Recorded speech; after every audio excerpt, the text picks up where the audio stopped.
স্বাগত বন্ধুরা, কারিকুরির তরফ থেকে। কারিকুরি আজ তোমাদের কাছে বেগুনের একটা রেসিপি নিয়ে এসেছে। দেখো বাজার থেকে একটা সাদা বেগুন আনা হয়েছে। এই বেগুনটা, সাদা বেগুনটা খুবই সুন্দর এবং বেশ ভালো লাগে দেখতে, তো ভালো লাগে, খেতেও খারাপ লাগে না, ভালোই লাগে। তবে এই বেগুনের ভেতরে একটু বিচিটা বেশি হয়। তো যাই হোক, বেগুনটা আমি দুদিন আগে কিনে রেখেছি, যার জন্য বেগুনটা আমার একটু পুরনো হয়ে গেছে।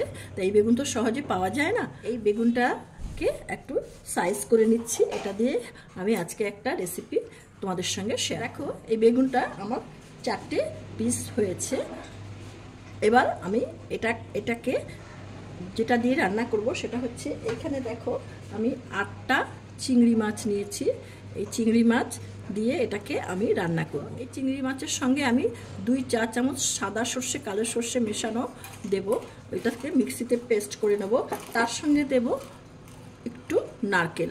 দেখো এখানে অল্প একটু নারকেল আমি পিস করে নিয়েছি। এটা মিক্সিতে একটা দিয়ে, মানে চিংড়ি, সর্ষে আর নারকেল, তার সঙ্গে দেব কাঁচা লঙ্কা দিয়ে একটা পেস্ট তৈরি করব।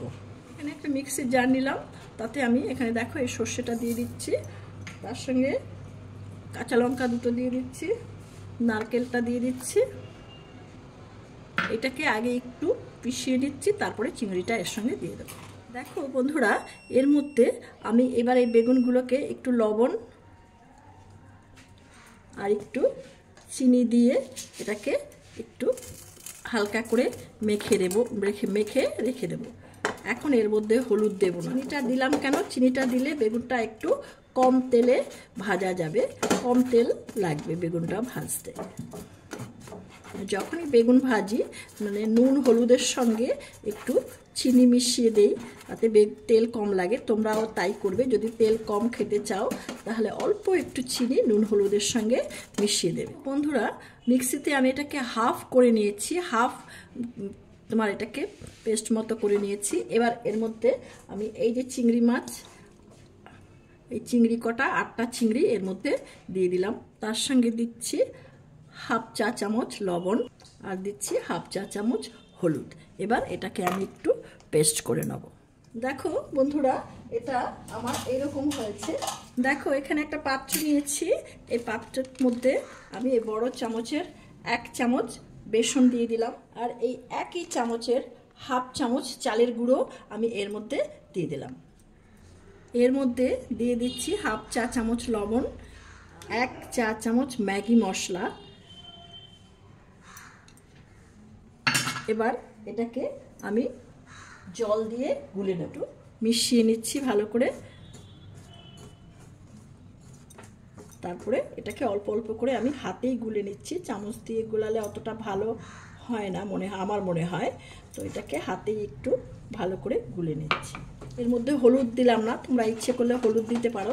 যেহেতু আমার বেগুনটা সাদা, আমি তখন ওর মধ্যে নুন হলুদ মাখিনি, শুধু নুন আর চিনি মেখেছি।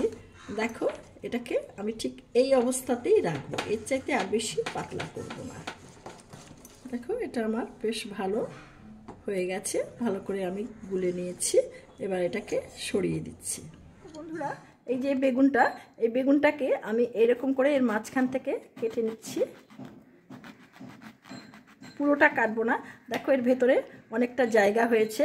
এর ভেতরে আমি এই যে বাটাটা তৈরি করেছি, চিংড়ি, সর্ষে সব দিয়ে, কাঁচা লঙ্কা, নারকেল দিয়ে, এই বাটাটা আমি এর মধ্যে ঢুকিয়ে দিলাম।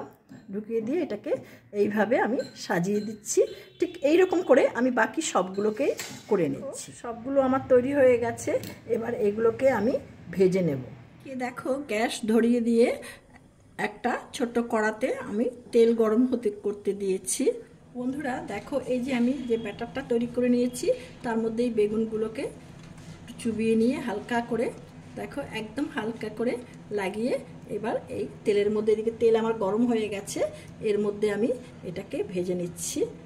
দেখো যেই দিকটা আমার কাটা হয়েছে, বেসনটা যেন সব সেই দিকটায় লাগে, তাহলে কি হবে, আমার এই চিংড়ির যে পুরটা দিয়েছি সেটা বেরিয়ে আসবে না।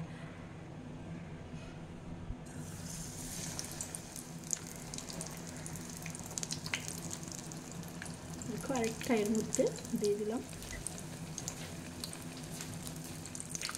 এখন আমি এটাকে হালকা করে উল্টে দিচ্ছি। দেখো কি সুন্দর ওই পিঠটা ভাজা হয়েছে। এটাকে এখন আমি একটু ঢাকা দিয়ে দিচ্ছি। ঢাকনাটা তুলে দিচ্ছি বন্ধুরা। এবার এটাকে আমি আরেকটু উল্টে দিচ্ছি। দেখো বেগুনটা এই পিঠে বেশ ভালো এরকম লাল হয়ে ভাজা হয়ে গেছে, যাতে ভেতরের চিংড়ি মাছটা ওটাও বেশ সুন্দর সেদ্ধ হয়ে যায়, সেই জন্যই চাপা দেওয়া হলো। এবার এটাকে দেখো এই দিকটাও আমার হয়ে গেছে, এটাও লালচে ভাব হয়ে গেছে। দেখো এবার আমি এটাকে একটা প্লেটে তুলে নিচ্ছি। কি সুন্দর ফুলেও উঠেছে এবং বেশ সুন্দর লাল হয়ে ভাজা হয়েছে। ঠিক এই একই রকমভাবে আমি বাকি দুটো পিসকেও করে নিচ্ছি। দেখো বন্ধুরা সবগুলোকে আমি নামিয়ে নিয়েছি। দেখো বন্ধুরা হয়ে গেল আমার চিংড়ির পুর দেওয়া বেগুন ভাজা।